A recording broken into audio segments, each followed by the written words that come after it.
આ નડિયાદની અંદર દભાણથી શરૂ થતો દાંડી માર્ગ, જે આખું નડિયાદ કલેક્ટર ઓફિસ થઈ અને આખી નડિયાદ સિટીમાં થઈ અને ઉત્તરસંડાથી ભૂમેલ સુધીનો દાંડી માર્ગ છે.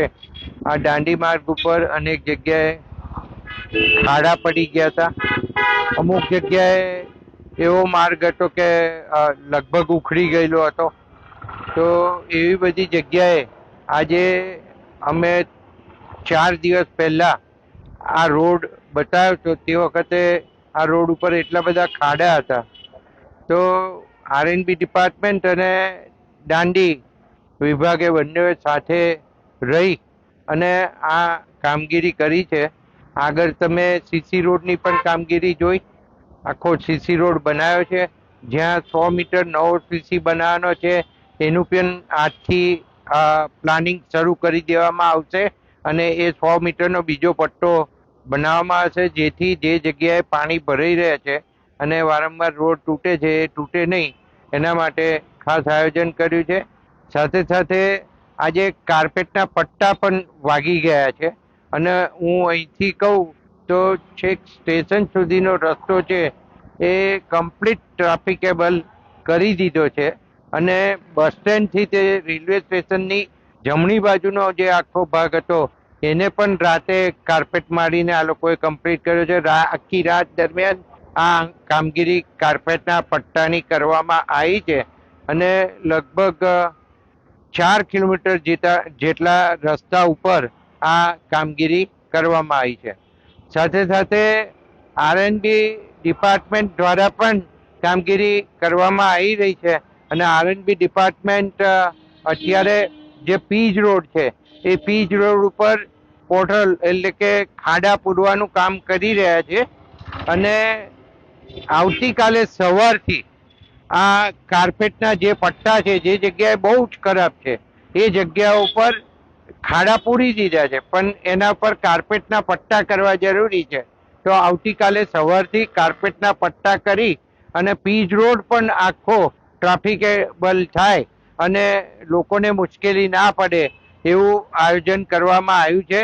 અને સાથે સાથે મિલ રોડ ઉપર પણ ગઈકાલે ખાડા પૂરવામાં આવ્યા છે અને જો જરૂર લાગશે તો ત્યાં પણ જો કાર્પેટની કામગીરી કરવાની હશે તો ત્યાં પણ અમે કાર્પેટની કામગીરી કરવા જઈ રહ્યા છે.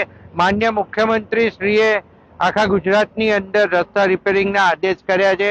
મને કહેતા આનંદ થાય કે સૌથી પહેલા અહીંયા નડિયાદની અંદર ખાડા તો પૂરાયા, પણ ખાડા પૂરાયાની સાથે આ જે પીવર પ્લાન્ટથી પટ્ટા મારવાનું જે કામ છે એ ખૂબ મોટી સંખ્યામાં થયું છે અને એ આપણા માટે ખૂબ સારી બાબત છે. માન્ય મુખ્યમંત્રીશ્રીનો પણ હું આભાર માનું કે આ તબક્કે એમને જે ચોમાસાના કારણે જે રસ્તાઓ માટે મુશ્કેલી પડી રહી છે એના માટે થઈ અને ખાસ આયોજન કરી અને અધિકારીઓને કામે લગાડી અને દરેક ડિપાર્ટમેન્ટના અધિકારીઓ એ રસ્તાઓ હોય કે બ્રિજીસ હોય એ જોવાનું કામ અને એનું મોનિટરિંગનું કામ અત્યારે કરી રહ્યા છે. એ આપણા માટે આનંદની વાત છે. સાથે સાથે કોર્પોરેશન પણ કામે લાગી ગઈ છે. મેયર અને કમિશનર શ્રીએ જે પરમ દિવસે રાઉન્ડ લીધો હતો એની અંદર એવું આપણે નક્કી કર્યું હતું કે આરએનબી ડિપાર્ટમેન્ટ આરએનબીના કામ કરે, દાંડીના કામ કરે અને કોર્પોરેશનની અંદર આપણને કહેતા ખૂબ આનંદ થાય કે જે રસ્તાઓ આપણે આરએનબી મારફતે બનાવ્યા છે એ રસ્તાઓ તૂટ્યા નથી અને જે રસ્તા ઉપર ખાડા પૂરવાની જે કામગીરી છે એ પણ ખૂબ ઓછી છે અને એ પણ આપણે આજથી શરૂ કર્યા છે. હમણાં એ પણ તમને અમે બતાવવાના છીએ અને એ પણ ટ્રકથી માલ આરએનબી ડિપાર્ટમેન્ટે કોર્પોરેશનને આપ્યો છે.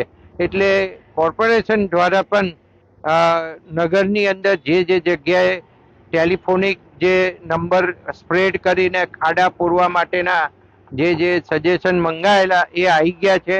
એ તમામ જગ્યાએ ખાડા પૂરવાનું કામગીરી કરવામાં આવશે અને હું પણ અત્યારે કોર્પોરેશનના કમિશનર શ્રીને કહું છું કે જે રસ્તાઓ જેને પ્રાઇવેટ એજન્સીએ બનાવેલા હોય એ રસ્તાઓ જો તૂટ્યા હોય તો એની પાસે જ કરાવવાનો આગ્રહ રાખવામાં આવશે અને સરકારશ્રીએ પણ એ પ્રમાણે માન્ય મુખ્યમંત્રીશ્રીએ પણ સૂચના આપી છે એ મુજબ કોર્પોરેશન પણ કામગીરી કરશે. બંજારી માર્કેટથી મરીડા દરવાજા સુધીનો રસ્તો બહુ ખરાબ છે. જિલ્લા પંચાયત હસ્તકનો રસ્તો છે અને જિલ્લા પંચાયતને પણ જાણ કરી દેવામાં આવી છે અને જિલ્લા પંચાયત દ્વારા જો મેન્ટેનન્સ નહીં કરવામાં આવે તો અમે ઉપર રજૂઆત કરી અને આ રસ્તાનું કામગીરી ચાલુ કરાવીશું. ઝલક રોડથી વલ્લભનગરને જોડતો જે રિંગ રોડ છે એની કરે અસંખ્ય ખાડા છે. ઝલકથી રિંગ રોડને જોડતો રસ્તો આપણી મહાનગરપાલિકાનો છે, કોર્પોરેશનનો છે.